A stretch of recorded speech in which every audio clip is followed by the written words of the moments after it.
about RDT, right? Yes. Now we'll look at Spark SQL,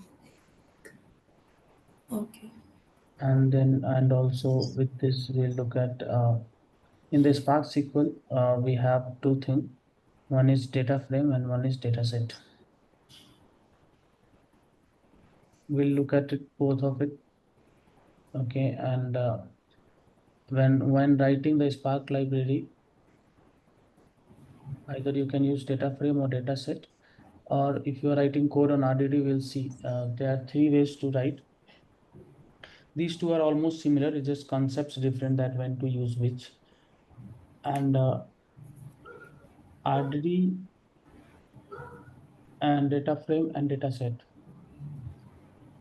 all these three things you can write the code, but internally it is the RDT where you have to where it is the basic or the core of the Spark. So whether you write on data frame or dataset, it will be under the hood RDT will work. And Okay. what is RDT? As I told you, resilient distributed data set, right? And it is a core of the RDT, a Spark, core of the Spark. So this RDT, now one question which generally come, which can be asked is like, what is difference between RDT versus Spark data frame versus Spark dataset? This is one question which generally people ask. Okay. So RDT, when you will be using RDT, so with this they mean that what is difference and when to use which, right? Like you can use either RDT or Spark data frame or dataset to write the your queries and your program. Then how you will decide that shall I use the RDT or the Spark data frame or the dataset? So in the actually, okay, let's just look at first what is Spark SQL and dataset. Then will we come to the comparison of them.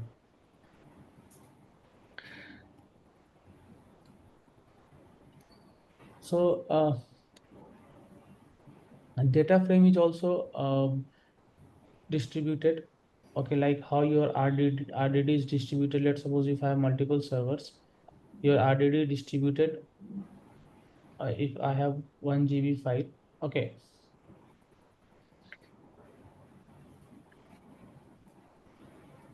Have I told you about partition? I think no. Yeah.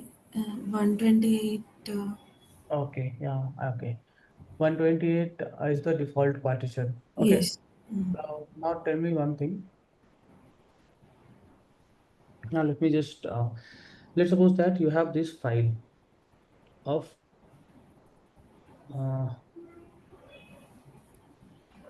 1 GB. Okay. Then uh, it will be divided into partitions, right? And Yes. each partition is of size 128 MB. Okay. Now why 128 MB? Because your default size of your block is 128 MB. So with this, how many partitions it will create? It will create 4 partitions. Okay, so if you have, let's suppose 2 GB of or let's suppose 300 GB of data, how many partition it will create? It will create 300 GB into 1024 MB by 128. These many partitions it will create, Mm. and those many partitions will run parallelly. So how it will create? Like I think 128 to 1, this will be coming as 4. So it will create 1200 partitions. Okay, from the 300 GB of data, it will create 1200 partitions. So it will 1200 partitions will run parallelly all at a time. Okay, if your cluster has that many resources, it will run 1200 partitions, or it will run in batches. Like maybe it will run depending on the resources. Maybe it will just start with 100 parallel partitions running. Once 100 will complete, then next 100 will come. Similarly, it will run 12 times. Okay, and your each partition we call as a task. one task.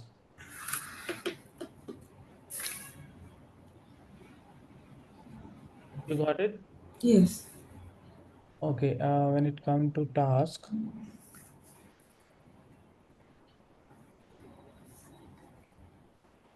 okay, so this is something which I wanted to tell you regarding stages, and all we'll see it on the Spark UI. But for now, you just understand one partition is one task.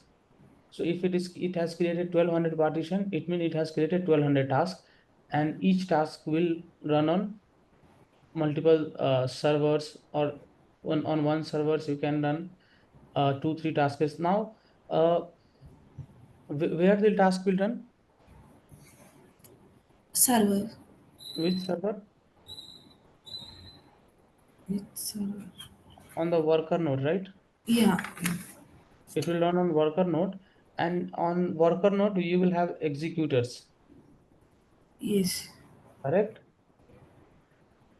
You have executors where your these jobs will run. Now, how many executors it will create, that you are going to tell Spark that I need these many executors. Okay. Executors means tasks, right? No, not task. Okay. On the worker node, let's suppose that this is your worker node. Okay. Let's suppose these two are your worker node, and this is your driver. These two are connected, right? Yes. This is driver and these are worker node. So what driver will do? Distribute, I It, mean, sub it tasks be yeah, divided. it will, whatever the code you submit, it will convert into the DAG. Okay, and DAG and all will see, but you just think that it will convert it into the task, and then it will distribute to the worker node that you run it. Then on the worker node, we have executors. You can have multiple executors. These are the executors, and in these executors you will be running it. Now your question is why we are using these executors? Why not working on the using the full worker node? If that question is coming to your mind, so let's suppose this worker node. Okay, there is no eraser. Let us go to this slide. I'm not just move to.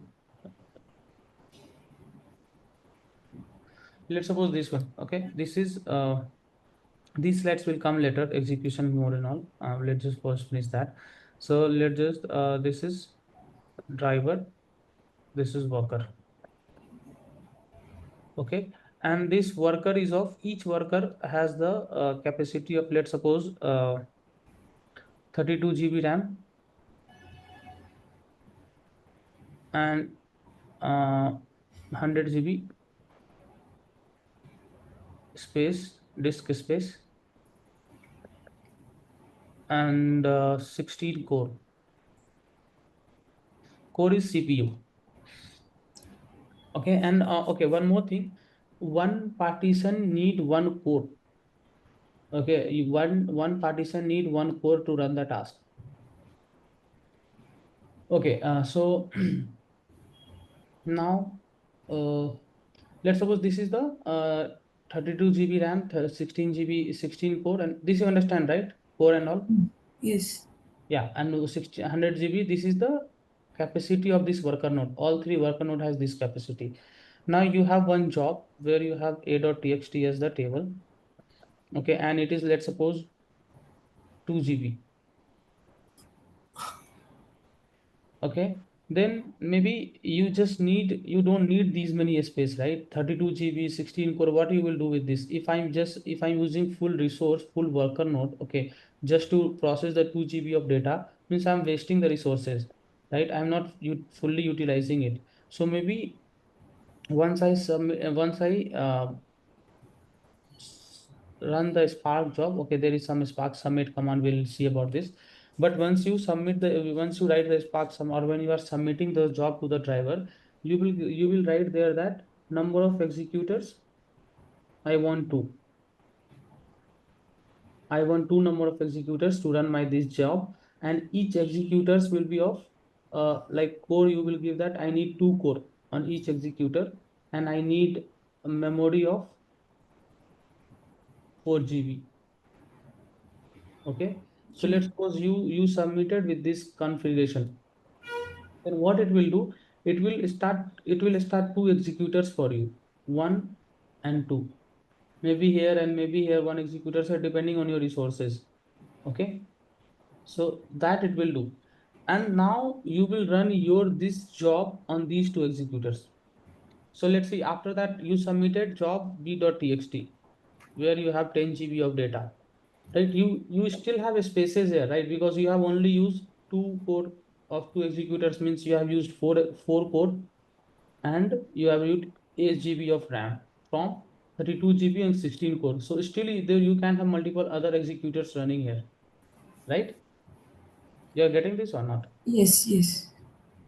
Yeah, so with this way, you can have multiple executors running on the worker node. So that's why whenever you submit any job, it will your jobs or your jobs will run inside these executors. Okay. Getting it? Yes. 16 core is something like GB only, right? No, 16 core, like you have core means CPU. You need core to run the process. Like any of the memory, or if you do any calculations and all, okay, it needs CPU. Like if you check your laptop will also have some core. Maybe two core or four core depending on your laptop, or eight core, whatever what you are using. Intel i5, i7, what you are using. I7. Yes. Check in the i7 what how many core is there. I Okay. think it has four core, I guess. Okay, core is helpful when you are running multiple. If you have four core, means you can run multiple four process. You can run multiple parallelly. Four Okay. tasks you can run parallelly. If you have Mm. 16 core, then you will. Let's suppose that. Okay, let's just come here. You have how many executors you have? You have two executors. Means how many core you have used here in your executors? If you submit this job, let's suppose you Okay. submitted this job, how many core you are using? 2 core. Two core per executor. 4. Four, right? It means you can run, let's suppose, and how many from 2 GB, how many partitions you will create for one? 1 GB 4 Yeah, for partitions. 1 GB 4, so 2 GB 8. From one, see, if you have 1 GB of data, you will Yes. create four, like 128, 128, 128, 120. That will be 1024 MB. 128 into 4 is 1024 MB. So 2 GB has 2048 MB. So double of it. Means in 1 GB you are creating 4 partition, in 2 GB you will be creating 8 partition. Ye- Getting it? So how many tasks you will create? Task will be 8. Right? 8. 1, 2, 3, 4, 5, 6, 7, 8. But you have only 4 core, right? This means that first these 4 tasks will run parallelly, and after that, this once this is completed, this will run. Yep. Got this? Yeah.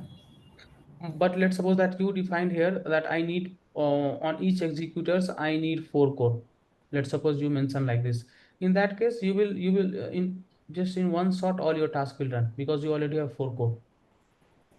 Yes. Okay. Also, like how your whether your this will be fast or slow, that also depends on memory. Okay.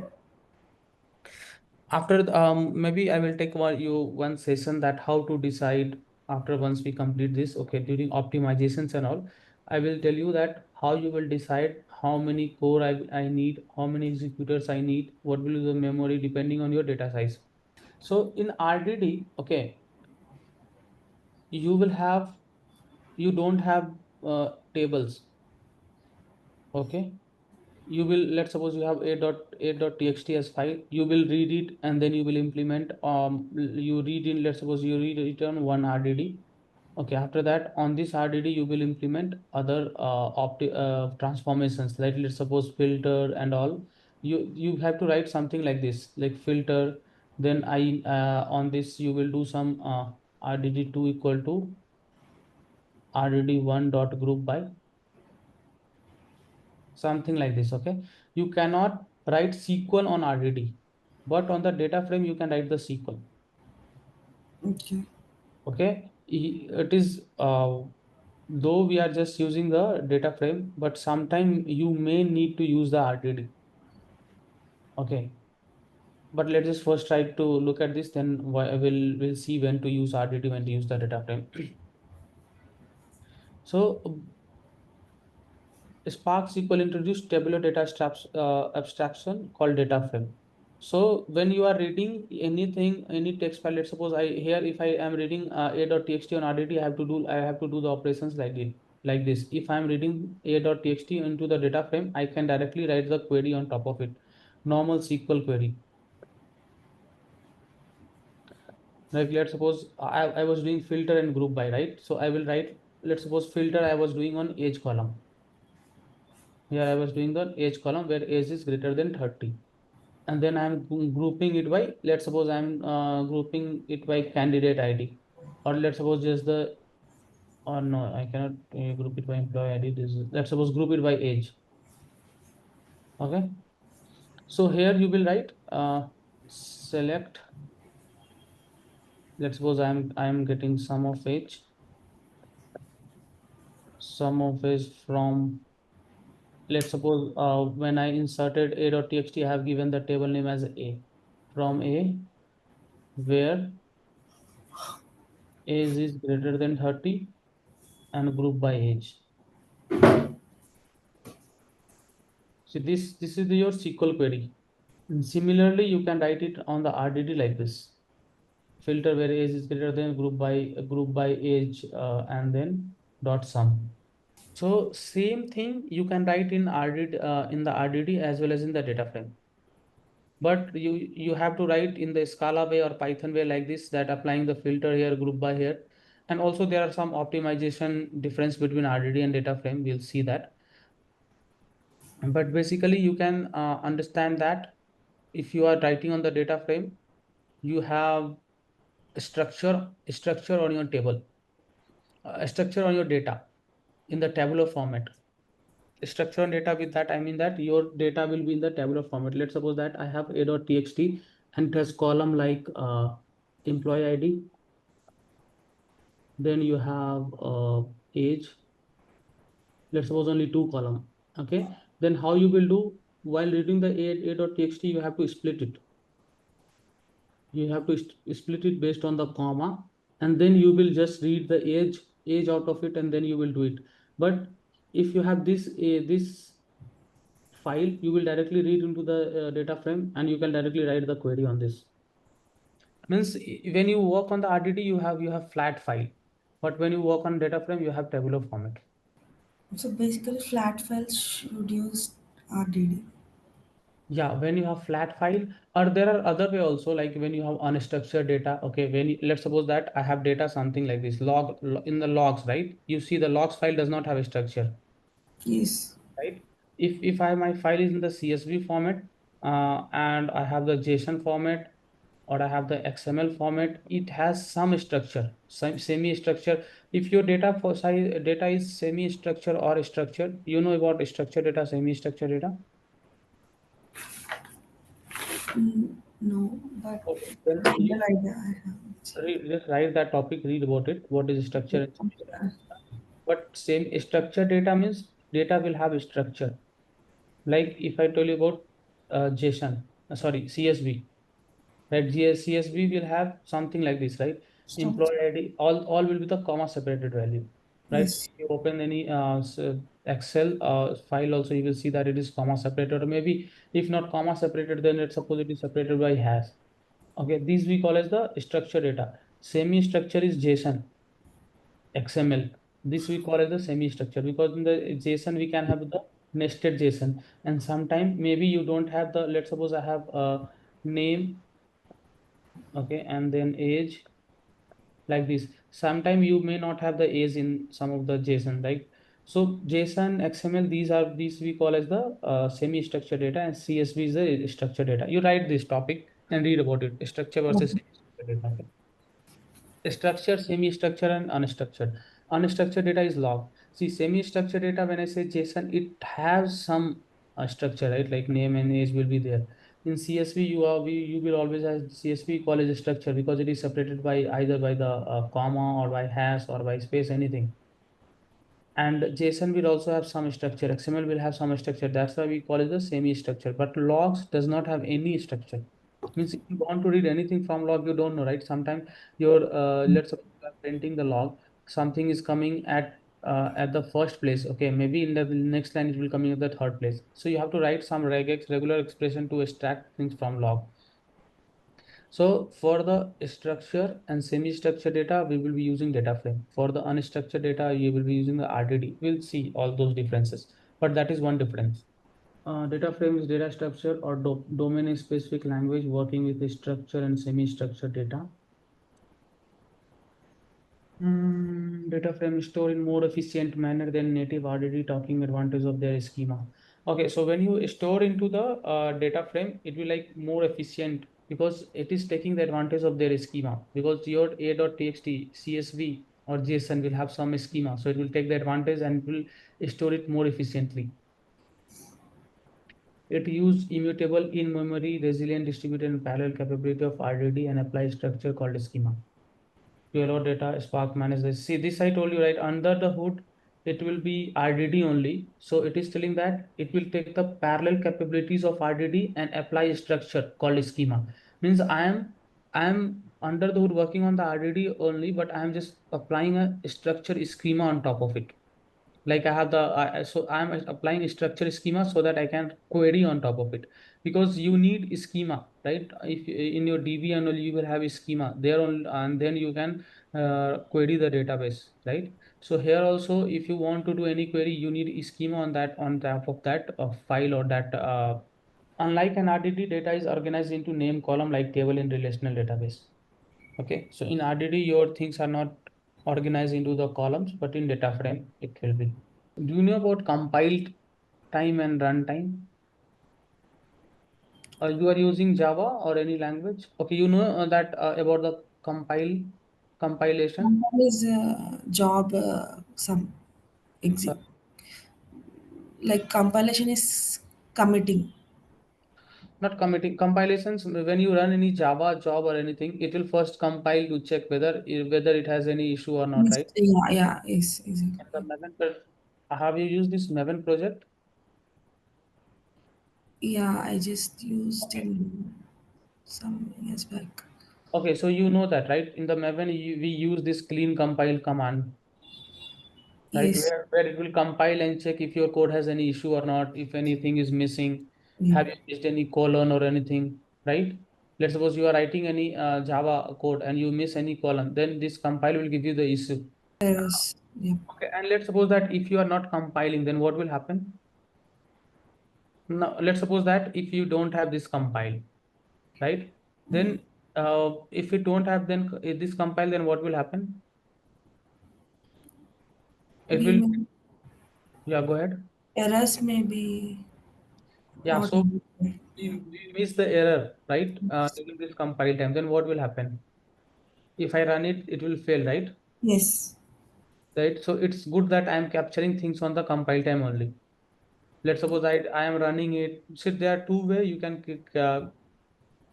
get the capture the issue either during the runtime or during the compile time. Data set actually find the issue in the during the compile time. Okay. okay. Why? The reason is it is strongly typed language.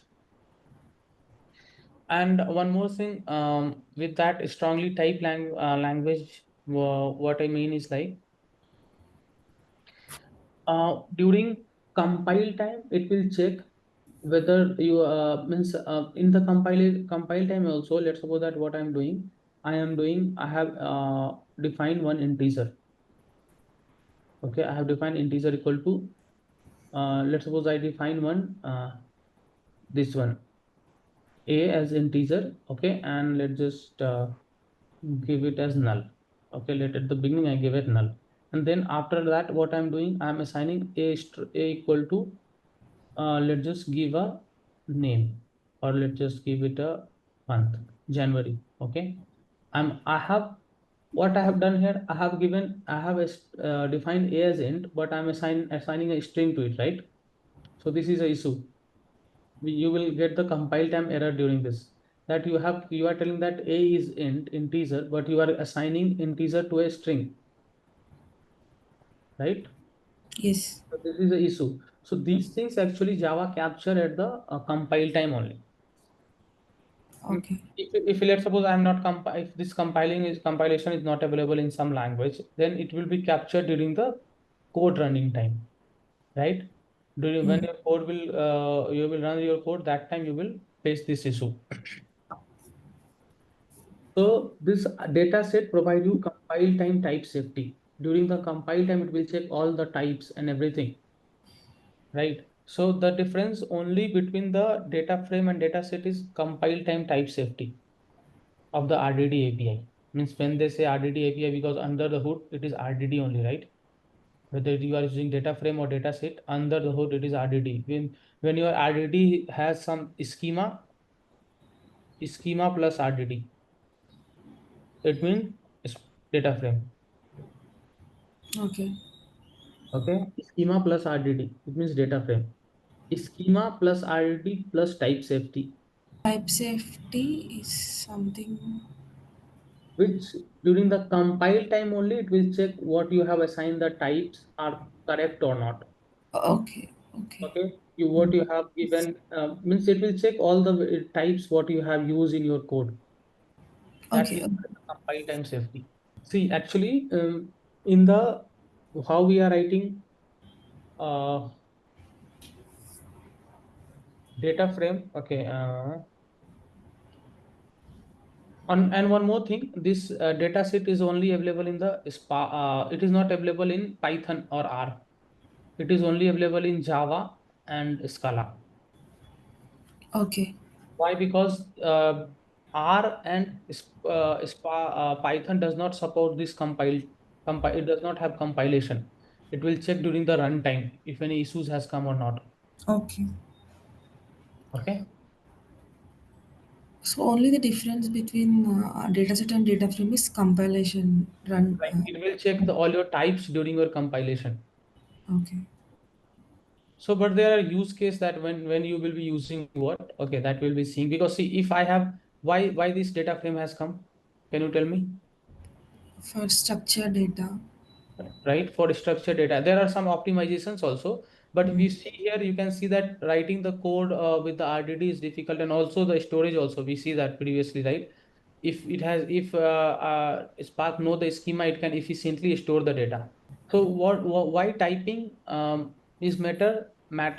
Okay, why this type safety is matter? Because if you have type safety, there are typos and logical error caught during development only, right? Let's suppose that you Yes. use these things and you deploy it, then that time you will see the issue. Then that is a bigger issue. Then it's good that you get the things during the compile time only. Yes. Yeah.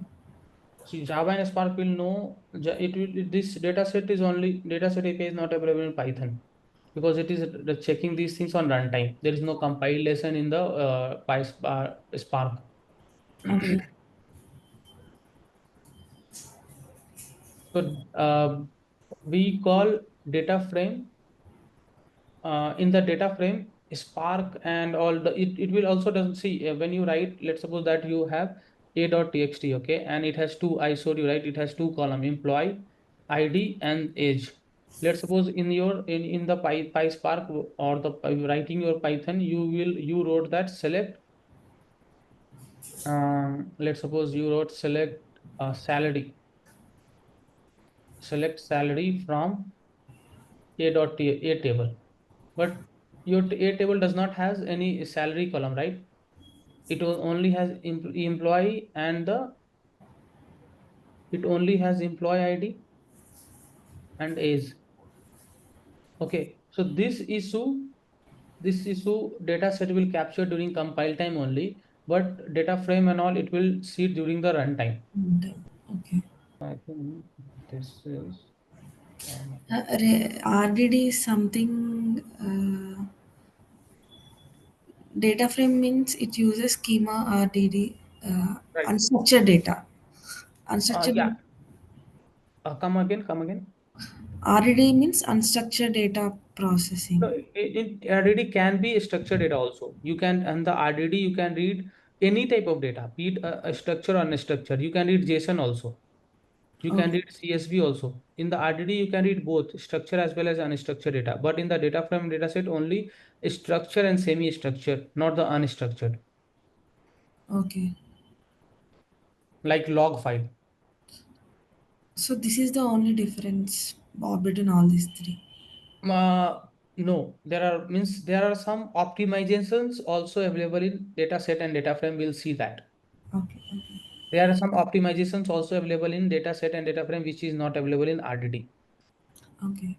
But from the user perspective, or when you start you writing the code and all, this is one difference, that RDD has a schema, RDD plus schema, you have a data frame, so you can directly write the queries on top of this. Yeah, let me know if you have any other thing. I just want to know one summarized summarization of RDD. Okay, let's just look at we'll go to the RDD versus data frame versus data set, then there we'll cover that again. Okay. Okay. Okay. Starting in 2.0 data frame API merged with dataset. Okay, now data frame and dataset is merged with data frame and dataset is only one, it is merged. Now dataset take two distinct API characteristic, strongly typed and untyped. A strongly typed, like previously we have like data frame and dataset. Now we have only one dataset API, and it take two API characteristics. One is strongly typed and one is untyped. With this, what it means previously, whenever we have untyped, that means data frame. When we have strongly typed, we were data set, right? Before actually in the Spark, what was happening? I showed you here, right? We have two things. One is data set, one is data frame. Yes. So similarly, now what Spark has done, it has come merged the data frame and data set, and it gave you only one API, which is data set, and it gave you two distinct characteristic. Like you can either use the strongly type or untyped. Means Okay. when you using means in the Python, these strongly typed things won't be supported. You can only use the untyped type API. Means compile time safety and all, will you will only get it into the Scala and Java. So it is only just it has combined a data set and data frame into one, and it give you two things, like either you use the strongly type or untyped. Means here also it differentiate within the data set, within the API. Means you merge the data frame and data set, you made the data set API, but under the data set API, you have two things, strongly type and untyped. Okay. See, data set by contrast is called the strongly typed JVM objects. Okay. And data frame as generic untyped JVM object. Both are JVM object, but here it is strongly typed. Means it is at the type also, that what type of data, like integer, string, and column check, all those things it will strongly, in the strongly type it will check all those things during the compile time, and untype it will check during the runtime. And the data set API is only available in Java and Scala. Okay, now you ask that what you ask? RDD. See, in RDD, okay, when Spark launched, right, in with 1.6, it was only supporting RDD. Okay, Spark 1.6, I remember it was only supporting RDD. In the RDD, you can read any file, if either it is CSV, JSON, okay, and then XML. Okay, but let's suppose on after that you have to parse the data in the JSON. Okay, let's suppose you have CSV, right? And in the CSV, how the CSV data will be? It will have let's just give again two column, EMP ID and age. Okay, let's suppose I have 130, 2, 15, something like this. Okay, so how it will be stored into the Excel? Have you seen the Excel file into the text notepad? Yes. It will be something like this: EMP ID, then you have age, then H. you have 1 comma 30, then you will have 2 comma 15. Have you seen this? Yes. Right? So let's suppose if you have to read it in the Python file or Java file, you will, and let's suppose this file is a.csv. Okay, then if it is a.csv, I have to first read it, then I have to split it based on the comma, and then I have to, if I want to get the employee ID, then I have to take the first the value, and else I have to take the age. If I'm taking the age, I have to split it, and then I have to take the second value, right?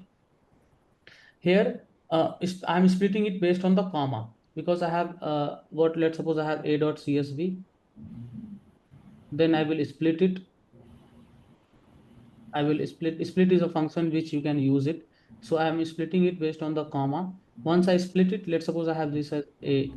In the a, I will get, if I am getting the get zero, let's suppose I am using get zero. In this case, I will get the one, two, something like that. These values I will get. And if I'm doing a dot get one, I will get 30 and 50.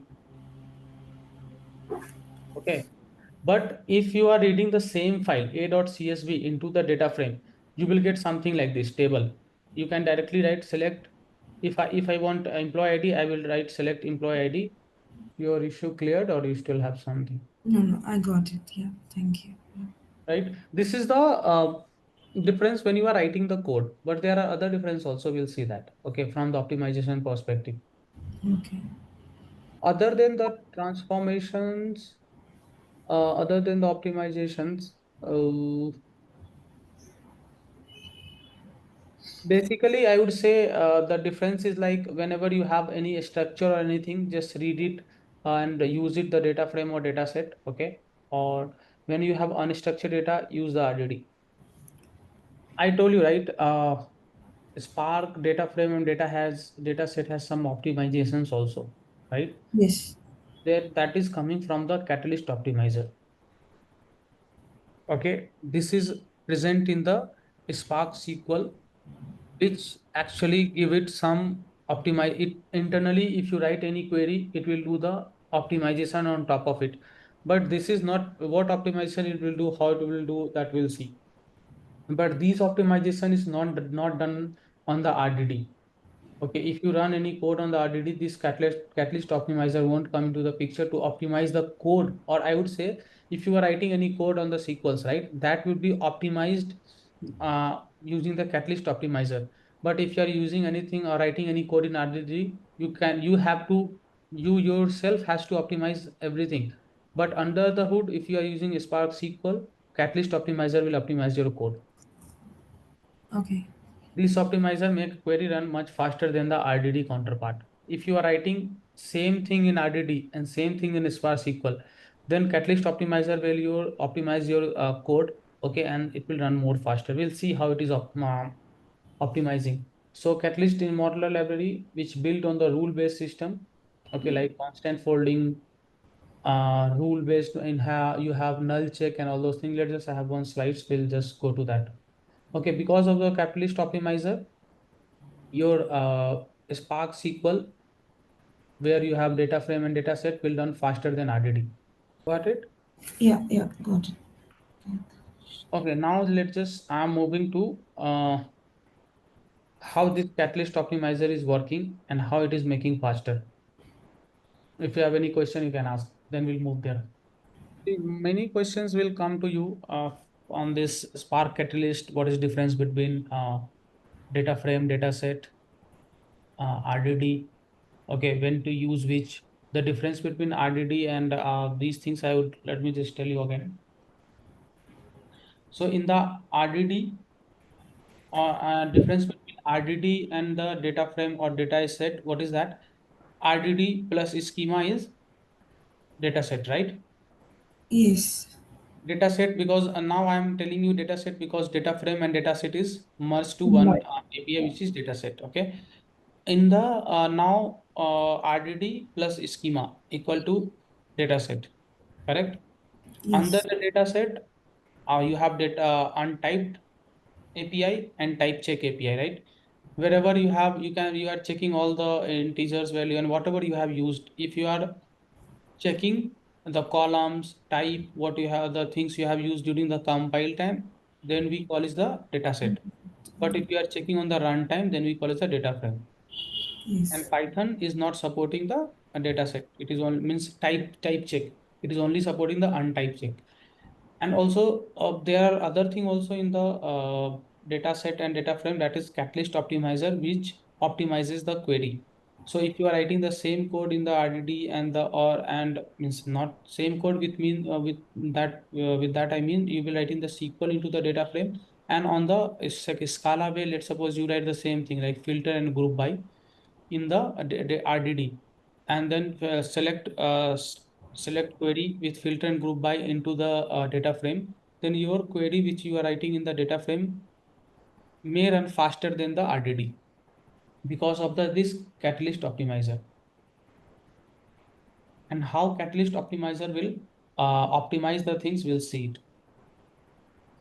If you see here, right, you can connect to the Spark through the JDBC, or you can write over the console. You saw that, right, when you open this Spark cell, right? It will open you console and you can write the code. So you can with the user program you can connect to this data frame API. Okay, and through the user program you can connect to the Spark also. If you see this diagram, you can see it under the Spark SQL. You will have Catalyst Optimizer, and then you are using the RDD only, right?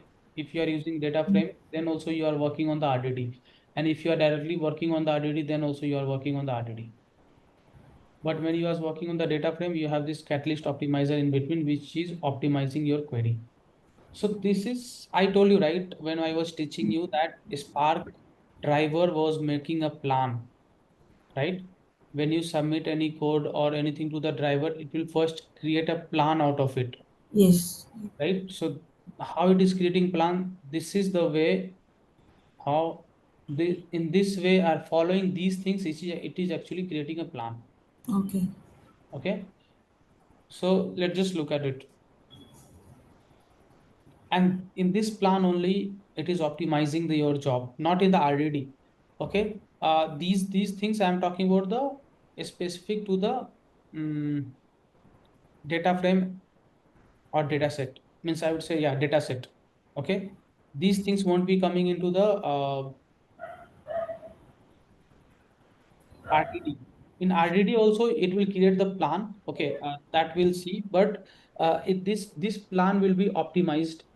Okay, you see in the data frame also it will be creating the plans, but so not data frame. In RDD also, actually a Spark job is to create the plan. It will create the DAG. Okay, it will create plan in RDD when you writing the RDD code also, or you are writing the data set code also. But what I'm seeing here, this is the data set plan optimization plan. How it is optimizing the data set. I told you, right, RDD will be slower than data set. So why? Because it is optimized by the catalyst optimizer. So that we are seeing here. How Spark actually optimize the data set code. Okay. Okay. Okay, I will tell you the difference between RDD plan and the data set plan. In the data set plan, we are not in the RDD plan, we are not using any catalyst optimizer to optimize that plan. But under the hood, driver will create plan for both RDD as well as data set. Now, let's suppose once you submitted your SQL query, okay, it will create the unresolved logical plan with unresolved. Let's suppose let's just create one query, right? Same query, I will be using it. Select. Now, this EMP ID and age has two column, and you are using this EMP ID. You are selecting EMP ID and with the filter where age is greater than 15.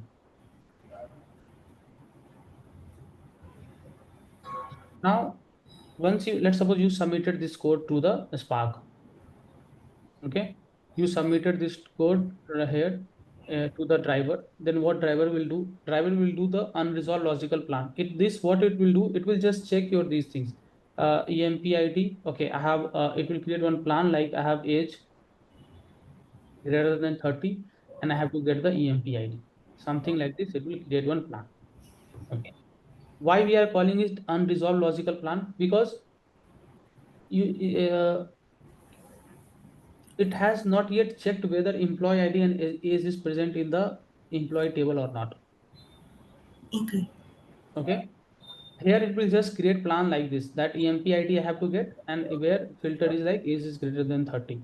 We are calling it unresolved because it has not yet resolved the column which you have given in your query. Okay, resolving means it has, maybe you can write query, right? Let's select salary. Select salary from EMP. Okay. Then for this also it will create one unresolved logical plan, like I have to get the salary. Okay, it will create something like that. For this also, for wrong query also, it will create the unresolved logical plan. But when it moves to the next phase where you have catalog, what catalog has is actually in the catalog, it will see everything. Catalog will have all the info. It can connect to the your metadata. It will see. It will. Let's suppose you gave the a.csv, right, from employee table. You want to check. It will go to the database and check whether employee table has the employee ID and age or not. Whether it has the salary. So when after this phase, it will fail. This query will fail. It will give you the error that salary column is not present. But with this, it will go to the catalog. It will see that, okay, employee ID and age is present. So let's just move to the next step. Got it? Yes. Yeah. So now from the unresolved logical plan, it will create the logical plan. So logical plan means now it will check, okay, this is, it will means plan will be same. Okay, but here we are calling it unresolved because it has not checked whether the employee ID and age is present or not. But after checking using the catalog, it will check, okay, this employee ID and age is present. So now we call this plan as the logical plan. Now optimize logical plan. Okay, now we are seeing that how it is optimizing the logical plan. And then it will create the physical plan out of this optimized logical plan. And based on the cost model, we are from the multiple, it will select multiple physical plan. From on the basis of cost model, we will pick one of the best physical plan from it. Select best physical plan out of it. Let's just see how you are now. Okay, from here to here, we call is the catalyst optimizer will work. Okay, Okay. this part will catalyst optimizer will work. Now let's just see how it is optimizing the logical plans. We understood till here. Yes. How it is optimizing the logical, that is the main functionality of catalyst, that it will optimize the logic. It will from the logical plan, it will create the optimized logical plan. Let's just see how it is doing that. Logical plan internal representation. So how Spark see the query or the user intent. Okay, this is like it will create the plan out of it.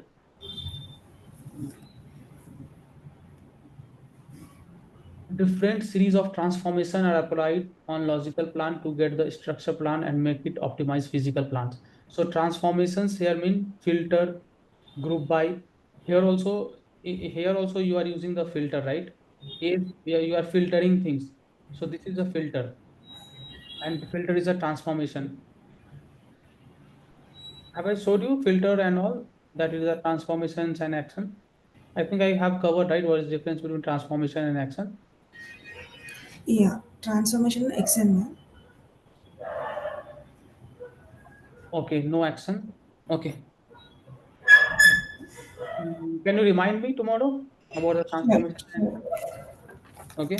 But anyway, once we from tomorrow we will have this session, so there we'll see the transformation and action. Not an issue. But just remind me if I miss it. Okay. Sure. So this is the filter. So filter we call as a transformation. So that's what it is mentioned, that it is the series of transformation. Let's suppose that you are using here filter, right? On that of filter, let's suppose you are doing something else, like a window function you are applying and a row number and all. So if any filter you will apply, so that's why we are calling it.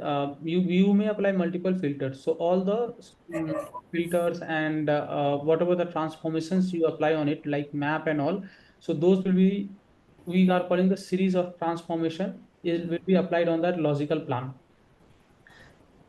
So whatever you wrote, so let's suppose you have written some multiple complex query where we have multiple of transformation, like transformation one, then transformation two, then transformation three. So this is the series of transformation. So during the logical plan, it will create this series of transformation and then it will optimize it. Let's just look at how it is optimizing. What are the way to optimize it?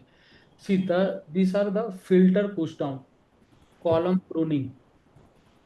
Okay, let's just look at what is a filter push down and what is a column pruning. Let me just give you one example first. Okay, let's just go to this example.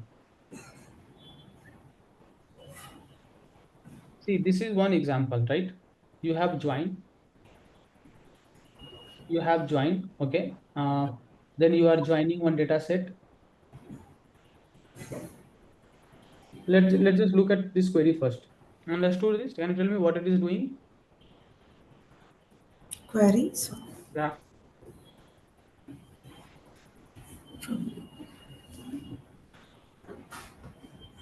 it is selecting customer ID from tables right.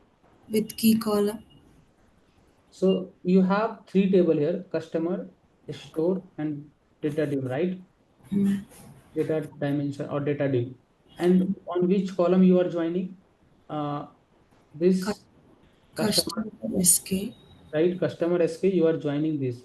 And also other table you are joining on sold date. Okay. And then you have filter greater than 1,000. Mm. So you have one filter here. You have join. You have actually basically you have two things. One is join and one is filter, Yes. right? Now let's see that. You have two join. You are scanning the data dimension. Then you are filtering things. Oh, just means scanning means anyway you will be reading all the data, all the tables, right? Scanning means reading the table.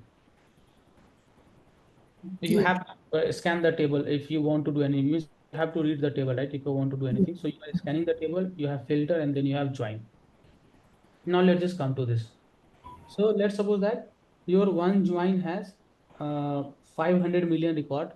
This has 2.5 billion record. Then your other has point 0.1 million, point 1 million record. And so what you did, once you join this, let's suppose you join these two tables. Let's just take the examples from it. Okay, we have customer, stores, dimension. Let's just give it to the customer and I will give the store and dimension is D. Okay, S, C, and D. Let's just three table. C for customer, S for sales, you have sales data, right? Yeah, store sales and D for dimension. So let's suppose your customer has a customer data has 500 million record and your sales data has 2.5 billion record. You have to join this. Once you join it, okay, you filter it and from this let's suppose once you join you get 3 billion record. Okay, 2.5 plus 500 million, it will be 3 billion. And you have one filter condition also, right? Filter greater than 1,000. Greater than 1,000 you have one filter condition. Once you apply the filter, you got the 10 million record out of it. Okay. Oh, sorry, I think I got in the wrong way. Sorry.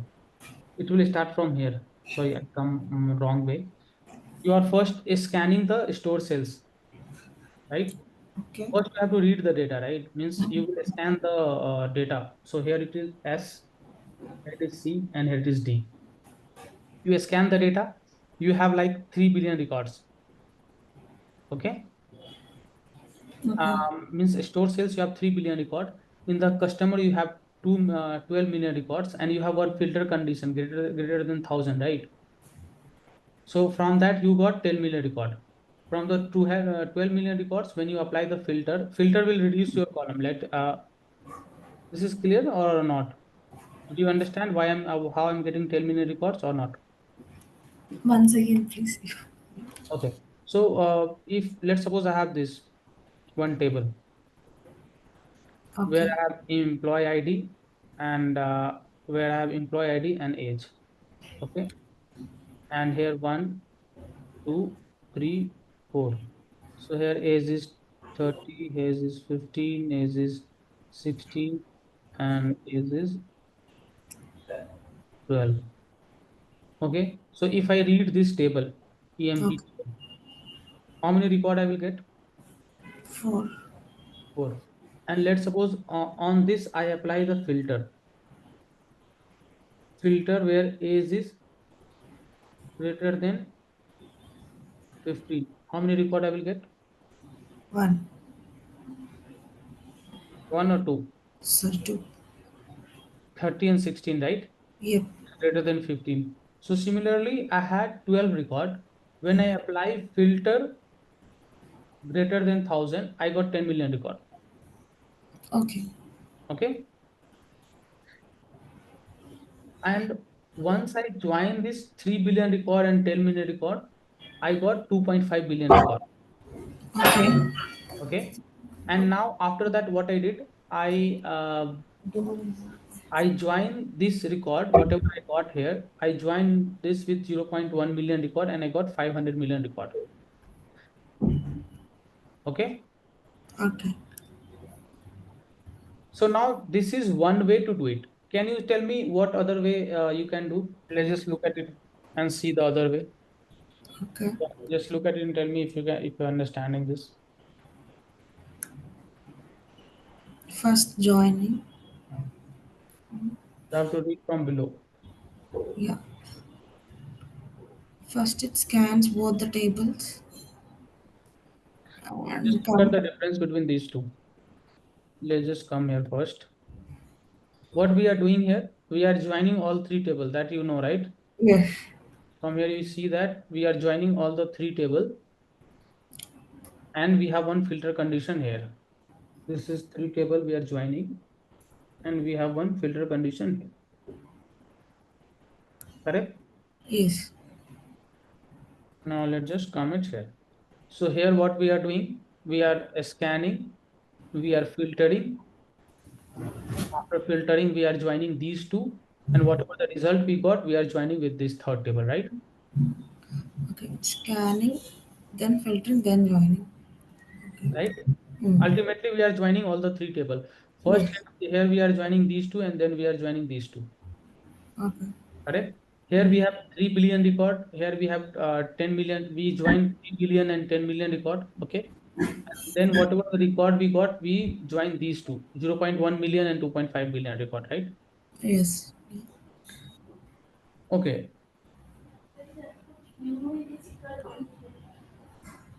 Now look at this. Can you tell me what is the difference between there and here? First scanning, then joining. Okay. Zero point 0.1 million. But see the difference in the joining. What we are doing here, first we are joining store sale and the customers, right? Yes. And what we are doing here, Store cell and scanning date field. right? Field collection. Data dimensions after joining sales and customer, I was joining it with data dimension, right? Mm-mm. But here I'm first joining with data dimension, then I'm joining with scan customer customers table, right? Yes. Yes. Can you see the difference and tell me? Okay, one more thing. Let's just okay. Let me tell you these things. Okay, see, I have 3 billion record and 10 million record. I joined, right? Okay.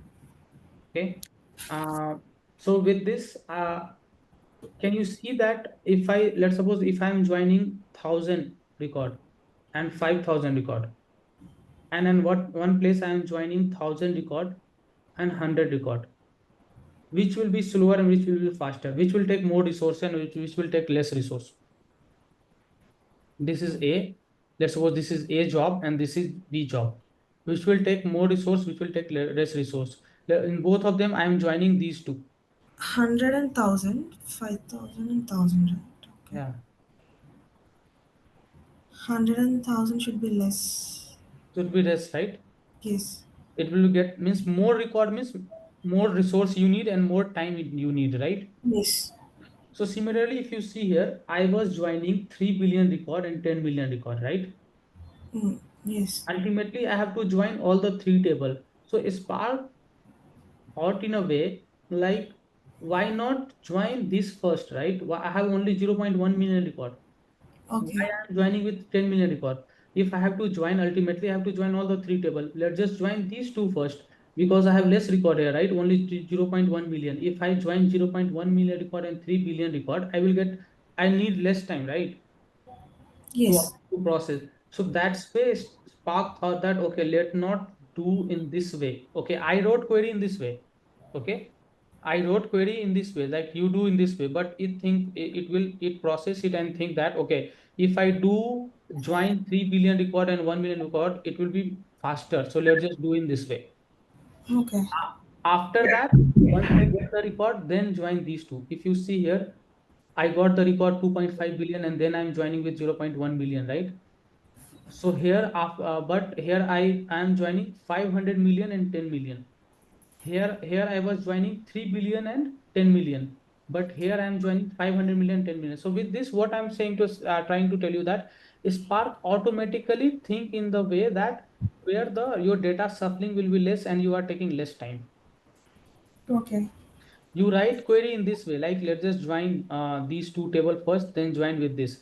But Spark internally calculate things and it will make you this optimized plan that instead of joining customer and sales store first, okay, instead of joining these two, let's just join these two because it has less record and this will be faster.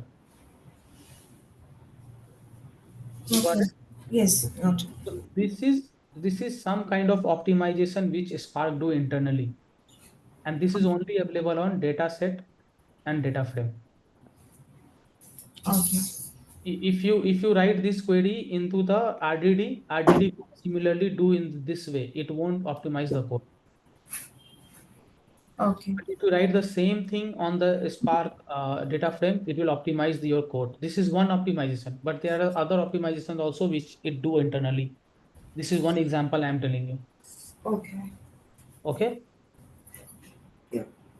Now let's just see what are the optimizations it do.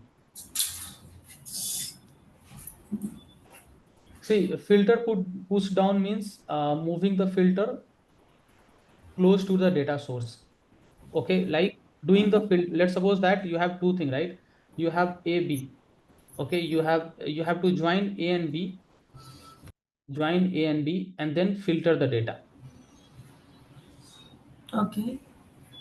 So if you give query like this, so Spark what will do? Spark will do. Let's just do the filter first, then we will join, right? Because after filter you will get less data. Correct? Yes. So if you write query something like this, Spark will move it to like let's just do the filter first, then you do the join and all.